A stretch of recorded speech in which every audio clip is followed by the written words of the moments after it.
العالمين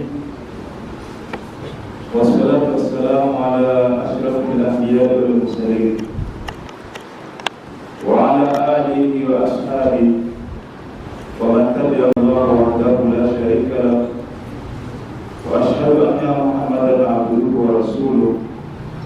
اللهم صل وسلم على سيدنا محمد وعلى آل سيدنا محمد من يومنا هذا إلى يوم الدين. أما بعد، فأوصيكم عباد الله ونفسي بتقوى الله فقد فاز المتقون. قال الله تعالى: وآخرون اعترفوا بذنوبهم خلقوا عملا صالحا وآخر سيئا عسى الله أن يتوب عليه إن الله غفور رحيم. بارك الله لي ولكم بالقرآن العظيم ونفعني بما فيه من الآيات وذكر الحكيم. Mzangu Islam, ama baada ya kumshukuru Allah subhanahu wa ta'ala ambaye ametujalia na kuwezesha kwa ndani ya miezi mitukufu katika miezi ile minne ambayo ametaja Allah subhanahu wa ta'ala, na kutujalia kutupa afya iliyokuwa njema kufikia katika siku tukufu, siku ya Ijumaa, siku ya wetu wala siku ya dini yetu wala siku ya kusali yetu, isipokuwa mapenzi yake mwenye Allah subhanahu wa ta'ala. Yeye ndiye ambaye ametuwezesha katika siku hii ya leo kudiriki katika ile Ijumaa. Wako ndugu zetu, jamaa zetu, majirani zetu, marafiki zetu walitaraji kwa mapenzi ya Allah subhanahu wa ta'ala tuweze kuwa nao katika Ijumaa kama hii, lakini kwa mapenzi ya Allah subhanahu wa ta'ala wengine wameandaliwa maisha yao milele, kama wengine wamo hospitalini, wengine wamo kwenye safari. Hii yote ni kazi ya Allah subhanahu wa ta'ala, anafanya vile anavyoweza. Na vile vile pamoja na kutetea rehema na amani kiongozi wa umma Mtume wetu Muhammad sallallahu alaihi wasallam, mtume ambaye amefanya kazi kubwa sana mpaka hapa tulipofikia kwa ajili ya kutangaza neno la la ilaha illa Allah Muhammad Rasulullah. Neno hili likaribiwa na masahaba zake pamoja na watume wakubwa mpaka sasa hivi katika ulimwengu wote tunaifanya kazi ya Mtume Muhammad sallallahu alaihi wasallam. Ndugu zangu Waislamu, tumetanguliza maneno ya Allah subhanahu wa ta'ala yanayotuelekeza kwamba wa akharuna i'tarafu bidhunubihim. Miongoni mwetu wako wale wengine ambao wamekiri na wametambua makosa yao ama madhambi yao walikuwa wakiyafanya katika kumwasi Allah subhanahu wa ta'ala. Ndugu zangu, ndani ya mwezi mtukufu wa Ramadhani watu wengi tulisimama kwa ajili Allah subhanahu wa ta'ala atusamehe dhambi zetu na tuweze kukaa katika sehemu iliyokuwa nzuri ambayo kuwa pamoja na kiongozi wetu Mtume Muhammad sallallahu alaihi wasallam. Wengi walitakuwa hivyo na wengi wakasimama hapo kumtaka istighfari Allah subhanahu wa ta'ala na kumtaka Allah subhanahu wa ta'ala ili atuweke mahali salama, ambapo kwamba yawma la yanfa'u malu wala banun, siku ambayo kwamba haitafaa mali wala watoto isipokuwa yule mwenye kumwendea Allah subhanahu wa ta'ala moyo wake ukiwa ni msafi kwa ajili ya kumjua Allah subhanahu wa ta'ala na kuyafuata mafundisho ya Allah subhanahu wa ta'ala. Ndugu zangu, watu hawa wakhalatu amala salihan wa akhara sayyi'an, watu hawa wamechanganya amali zao ama matendo yao yalikuwa mema, na watu hawa wakachanganya matendo mengine ambayo ni mabaya. Ndugu zangu, katika maisha ambayo tunayoishi, wengi wanaishi katika maisha haya Utamkuta mtu anasali lakini lazima asikenya. Utamkuta mtu swala 5 baadhi yao ni wasubifu. Utamkuta mtu swala 5 usiku anapata kwa mwaka. Utamkuta mtu swala 5 anaenda kwenye shirki. Utakuta mtu amefunga sasa hivi alikuwa amefikia usinifu ameacha, lakini baada ya kufungua mwezi wa Ramadhani amerudi hivi kwenye usinifu. Utakuta mwingine hivyo, ndugu zangu Waislamu, anataja jina la Allah lakini anakula riba, anafanya dhulma. Khalatu amala salihan wa akhala sayyi'a. Katika sehemu hii ni mtihani, wengi tuko katika hali kama hiyo. Kwa hiyo ndugu zangu, tuombeni Allah subhanahu wa ta'ala aweze kuswali, atuweke katika mahala alipokuwa salama. Ndugu zangu, wengi tunachanganya makosa na matendo mema. Hii katika jamii shirika muamali, tutake kustaki hapa hapatopeki. Hapa tutake kustaki hapatopeki. Kikubwa ndugu zangu ni kuhusiana nafsi zenu na kuhusiana nafsi yako. Tuzidini sana kutaka istighfari, Allah atusamehe. Hilo ndio kubwa. Lakini wengi katika maisha haya, wengi unaweza ukafanya ibada unayofanya, lakini lazima kama huko msinifu utakuwa msengenyaji. Kama huko msengenyaji basi utakuwa umechukua mali fulani. Kama huko umefanya hili umefanya hili. Kwa hiyo haya ndio maisha ya hii, wengi tunaishi hivi. Ndugu zangu, kwa hiyo wengine ambao wamejua madhambi yao walikuwa kuchanganya mema na makosa, asa Allah ayatuba alayhi, basi Mwenyezi Mungu atawasamehe wao, inna Allaha ghafurur rahim. Hakika Mwenyezi Mungu ni msamehevu na mwingi wa nini, wa huruma. Lakini yule ambaye amejua ile makosa yake, kisha baada ya kujua makosa yake akarejea kwa Allah subhanahu wa ta'ala. Mzangu na mmoja anaelezea kwa hadathana Muhammad wa ibn Hisham, hadathana Ismail ibn Ibrahim, hadathana Abu Rajai, hadathana Sabra ibn Jundal radiyallahu anhu qala.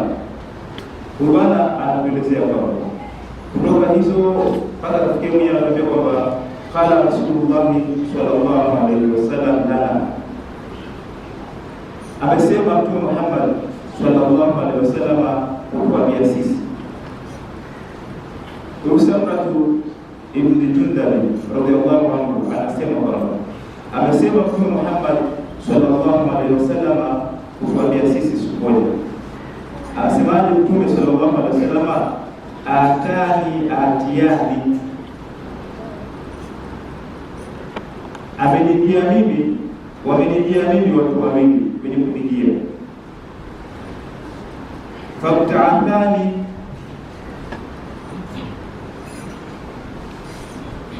Faktaatani, wakanikamata ama wakanichukua.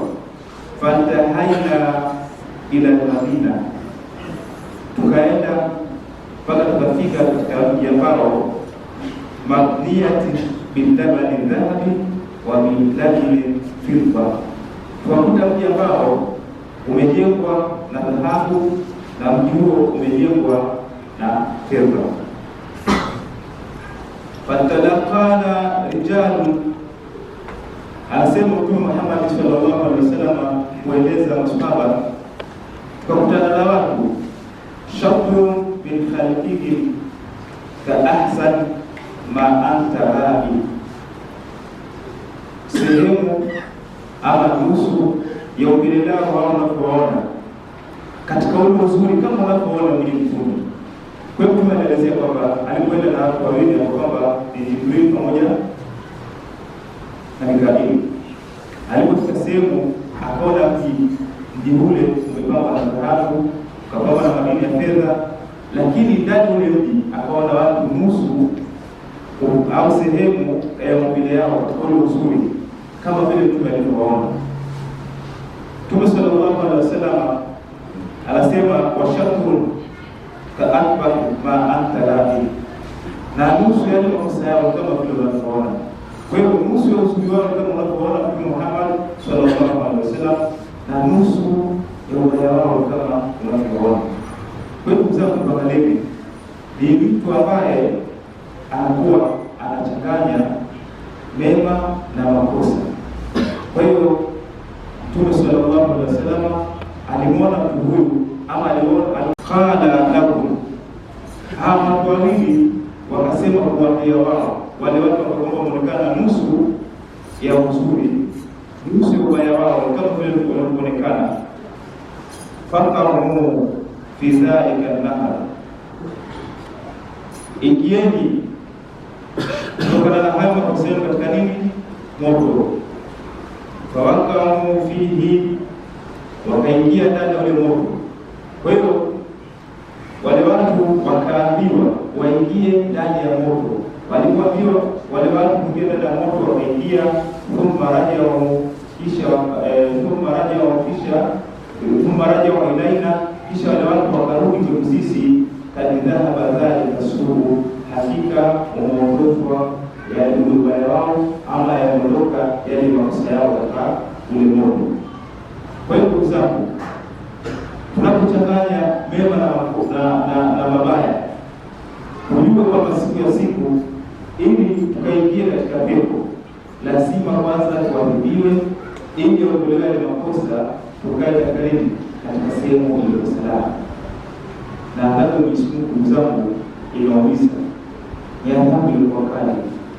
Kwa hiyo ili tukakae katika sehemu salama, tutake tusitake, lazima Allah subhanahu wa ta'ala afanye kila alichotuahidi, kisha atuweke katika pepo yake.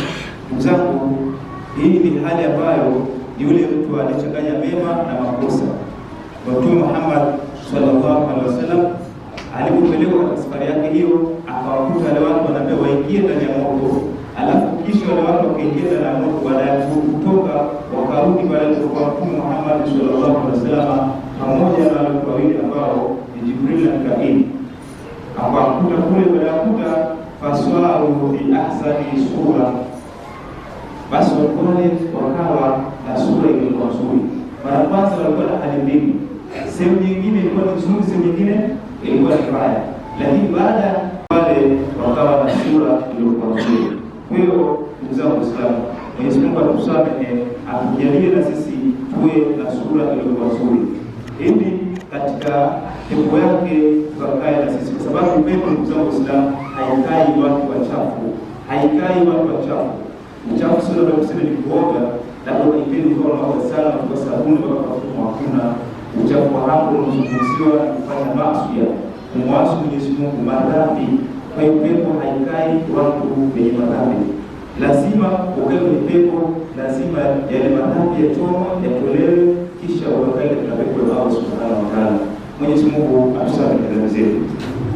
Ndugu zangu, qala wala qawli qala li, Mtume sallallahu alaihi wasallam wanawili wanatiamini, hadhihi jannatu adnin wa hadhaka manziluka, hii ni pepo ambapo kwamba chini yake imepita mito na vitu vingine mbalimbali ambavyo vinaelezwa kila siku. Wa hadhaka manziluka, na haya ni makazi yako Mtume Muhammad sallallahu alaihi wasallam, sababu Mtume alisema inna fatahna laka fatahan mubina. Hii kishasemwa madhambi yake, kishasemwa madhambi yake. Kwa hiyo sio sawa na sisi. Kwa hiyo Mtume sallallahu alaihi wasallam akawaji pepo ndio makazi yako. Qala, naenda kwa haraka kwa muda, lakini mzamo tutakuwa maelezo ndio. Kwa hiyo Mtume Muhammad sallallahu alaihi wasallam akajua haya ndio makazi yako, sababu Mtume sallallahu alaihi wasallam hana makosa kama tulikuwa na makosa sisi, hana dhambi kama tulikuwa na dhambi sisi. Kwa hiyo ndugu zangu, nitajitahidi sana kumwomba Allah subhanahu wa ta'ala atusamehe dhambi zetu. Qala, wakasema wawili, amma alqawmu alladhi kanu shatru minhum hasanun wa shatru minhum kabirun, ama wale kwamba nusu yao ilikuwa wanaonekana ni wazuri na nusu yao walikuwa ni mabaya. Fa innahum, hakika wao, khalaqu amalan salihan wa akhara sayyi'an, walichanganya katika dunia mambo mema na mambo mabaya. Ndugu zangu, tuangalie kila ambaye anaishi katika katika mfumo huu, basi hii ndio hatua ambayo itakayokuta siku akifa. Unaswali, ukitoka kusali unatumana, ujue ili uingie katika pepo lazima ukaadhibiwe. Unasali, unatoka kusali unaenda kusengenya, ujue siku ukifa lazima ukaadhibiwe. Unasali, ukitoka kusali unaenda kumdhulumu fulani, siku ukifa lazima basi uingizwe katika moto, ndio uingie katika nini? Pepo ya Allah Subhanahu wa Ta'ala.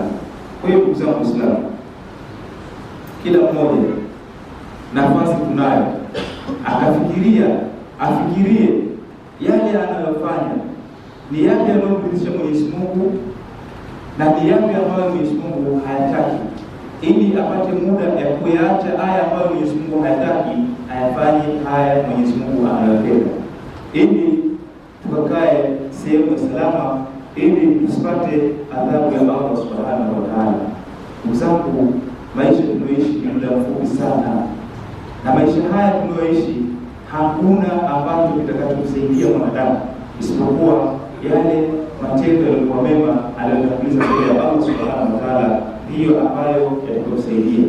Ndugu zangu, tumwombe Allah Subhanahu wa Ta'ala atujalie na sisi tuwe miongoni mwa wale waliofanya mambo mema, ili tuweze kuwa karibu na Mtume Muhammad sallallahu alaihi wasallam, na ili tuweze kumuona Allah Subhanahu wa Ta'ala macho kwa macho.